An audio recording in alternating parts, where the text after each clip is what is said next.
How not to choose a wrong optional. ठीक है, heading है how not to choose a wrong optional for UPSC exams.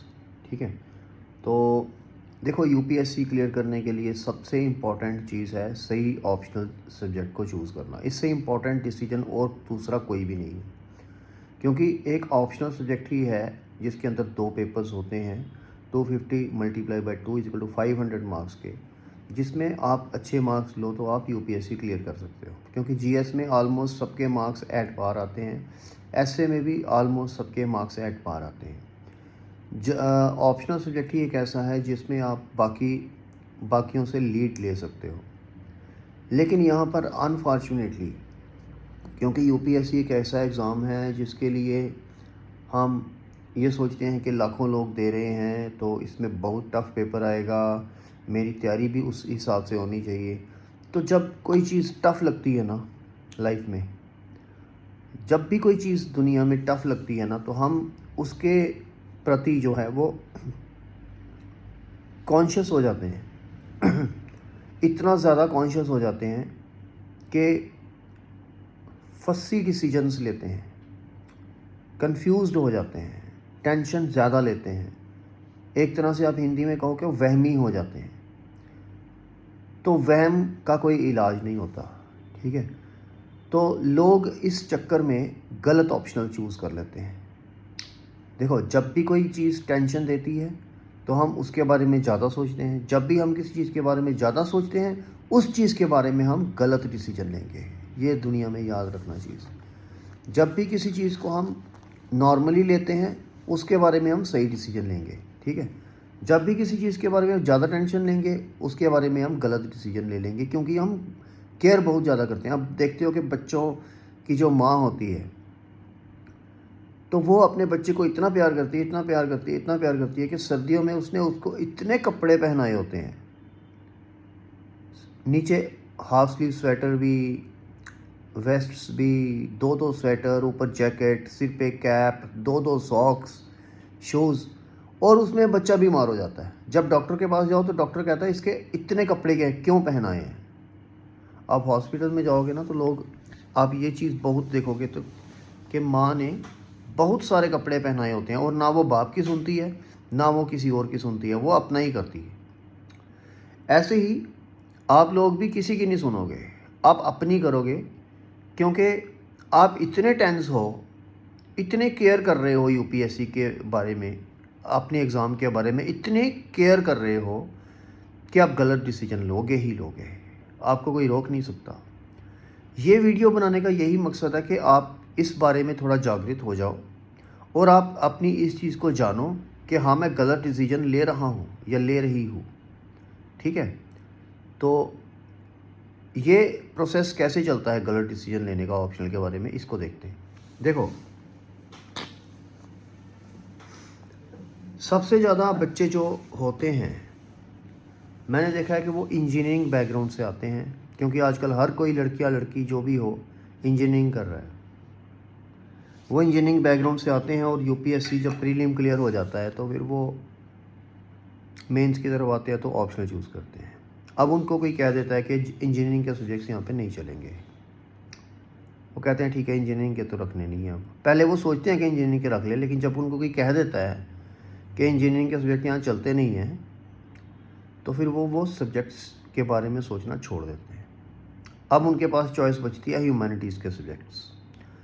अब humanities के बारे में जब वो सोचते हैं तो उनको लगता है कि वो सब्जेक्ट रखा जाए जिसके अंदर जनरल स्टडीज़ का सबसे ज़्यादा सिलेबस है।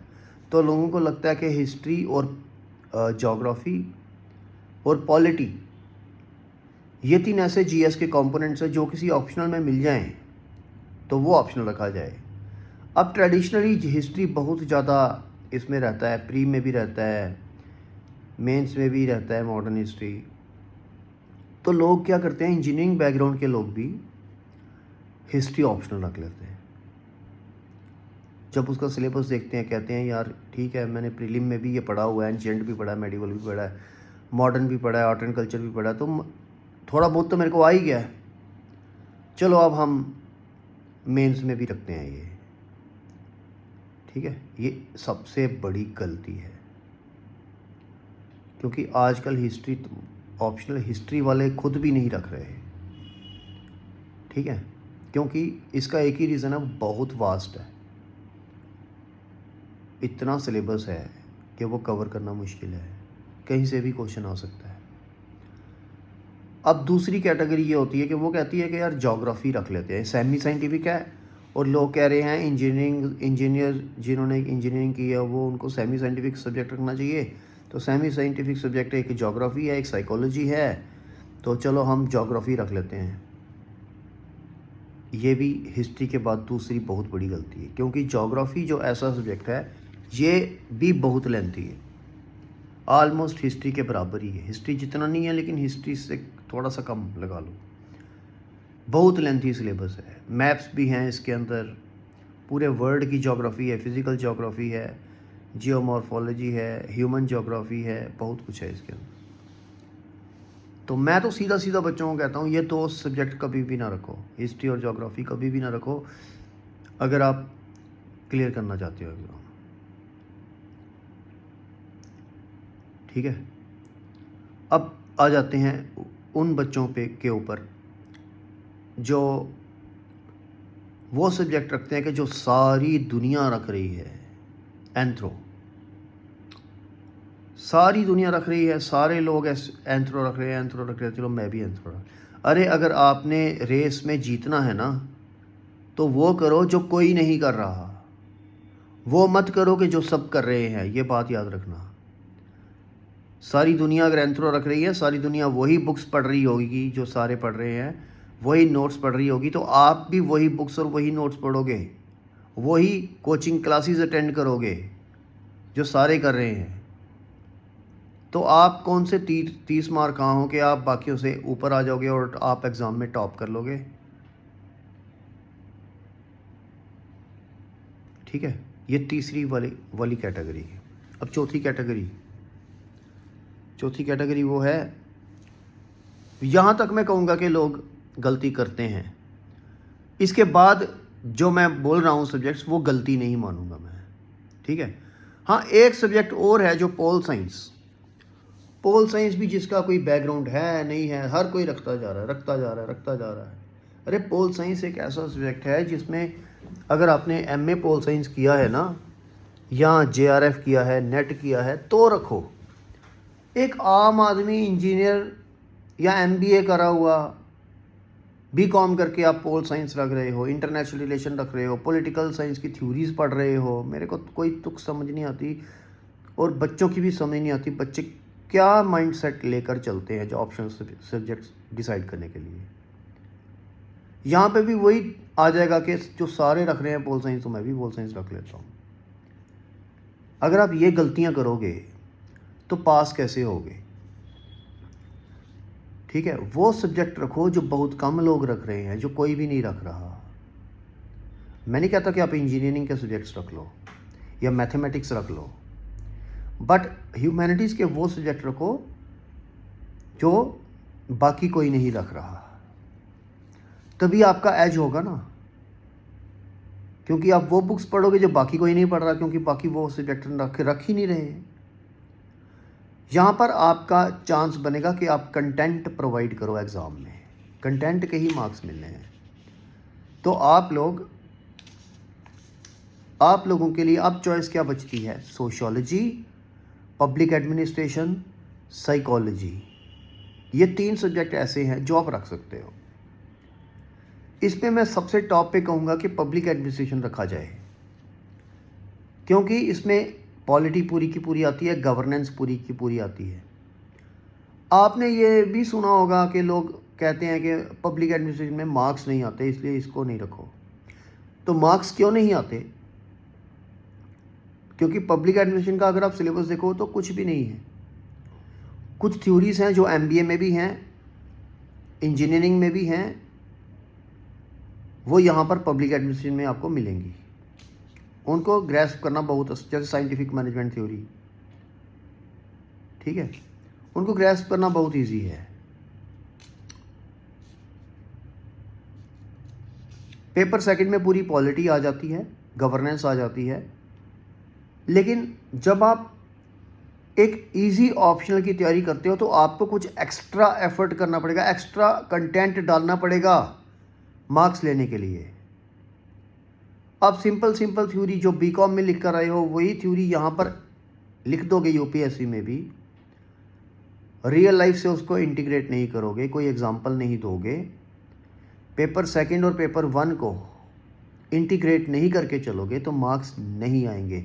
न्यूज़पेपर से कुछ नहीं डालोगे मार्क्स नहीं आएंगे, जार्गन नहीं डालोगे तो मार्क्स नहीं आएंगे। तो अगर पब्लिक एडमिनिस्ट्रेशन में आप अच्छी जार्गन का, टेक्निकल वर्ड्स का यूज़ करो, नंबर 1। नंबर 2, पेपर 1 और पेपर 2 को इंटीग्रेट करके चलो हर क्वेश्चन में, number 2। Number 3, examples daily life से आप डालो जो न्यूज़पेपर में आ रही हैं चीज़ें। नंबर 4, करंट इवेंट से जो भी चीज़ें आपको मिल रही हैं पॉलिटी से रिलेटेड, गवर्नेंस से रिलेटेड, वो डालो। नंबर 5, एथिक्स, गवर्नेंस और पॉलिटी को इंटीग्रेट करके चलो। नंबर 6, जार्गन डालो, वोकैबलरी का अच्छा यूज़ करो, पेपर टाइम पर ख़त्म करो और अच्छी हैंड राइटिंग में पेपर करो, आपके टॉपर्स में मार्क्स आएंगे। ठीक है, तो ये होगी बात पब्लिक एडमिनिस्ट्रेशन की। अब रही बात सोशियोलॉजी और साइकोलॉजी की। तो पहले साइकोलॉजी की बात कर रहे थे क्योंकि ये ज़्यादा इंटरेस्टिंग भी है और ज़्यादा मार्क्स भी दिलाता है। साइकोलॉजी ऐसे आप देखते हो कि जिन्होंने साइकोलॉजी पढ़ी है उसी को रखना चाहिए, ऐसा कुछ नहीं है। जो नया बंदा है वो भी साइकोलॉजी सब्जेक्ट रख सकता है। साइकोलॉजी सब्जेक्ट में सेमी साइंटिफिक सब्जेक्ट है, माइंड की बिहेवियर की स्टडी है और इसके अंदर आप एग्जांपल्स डालते हो जो कि केस स्टडीज़ होती हैं। जितनी भी आजकल साइकोलॉजिस्ट हैं आज का और पास्ट में जितने भी साइकोलॉजिस्ट थे उन्होंने केस स्टडीज़ की हुई हैं। आपने वो केस स्टडीज़ कोट करनी है पेपर में जब भी आपने आंसर लिखना है, तो आपको मार्क्स उसके बहुत ज़्यादा मिलते हैं। बाकी सेम चीज़ें हैं, पेपर 1 और पेपर 2 को इंटीग्रेट करके चलना है। बाकी जो थ्योरीज़ वगैरह उनको अच्छे से ग्रैस्प करना है और डे टू डे लाइफ से उसको जोड़कर आंसर लिखने हैं, तो बहुत अच्छे मार्क्स मिलते हैं साइकोलॉजी में भी। रही बात सोशियोलॉजी की, सोशियोलॉजी एक सिंपल सब्जेक्ट है। सिलेबस जितना देखने में लगता है इजी, तो उतना इजी ये है भी नहीं और सोसाइटी बेस्ड सब्जेक्ट है। जनरल चीज़ें जो मैरिज, किनशिप, ये सब कुछ इसके अंदर है। एक मीडियोकर स्टूडेंट जो कि ज़्यादा मेहनत नहीं करना चाहता वो ये सब्जेक्ट रख सकता है। लेज़ी स्टूडेंट जिसको हम कहते हैं वो ये सब्जेक्ट रख सकता है। और लेकिन ये सब्जेक्ट रखने के बाद ऐसा नहीं है कि अब आप सोचो कि मैंने ये इजी सब्जेक्ट कर लिया तो अब मैं आराम से पास हो जाऊँगा, ऐसा नहीं है। इसमें भी आपको मेहनत करनी पड़ेगी, एग्जाम्पल्स डालनी पड़ेगी, जार्गन डालनी पड़ेगी, अच्छी हैंड राइटिंग रखनी पड़ेगी, टाइम पे पेपर कंप्लीट करना पड़ेगा, थ्योरीज को अच्छे से ग्रैस्प करके चलना पड़ेगा, पेपर 1 और पेपर 2 को इंटीग्रेट करके चलना पड़ेगा। करंट इवेंट्स में अगर कुछ मिलता है, वैसे तो इसका कुछ मिलता नहीं, अगर थोड़ा बहुत कुछ आता है तो वो डालना पड़ेगा। तो ऐसे सब्जेक्ट आपने ये क्राइटेरिया रख के चलना है कि ठीक है कि कोई गलत सब्जेक्ट ना चूज़ कर लो। ठीक है, थैंक यू।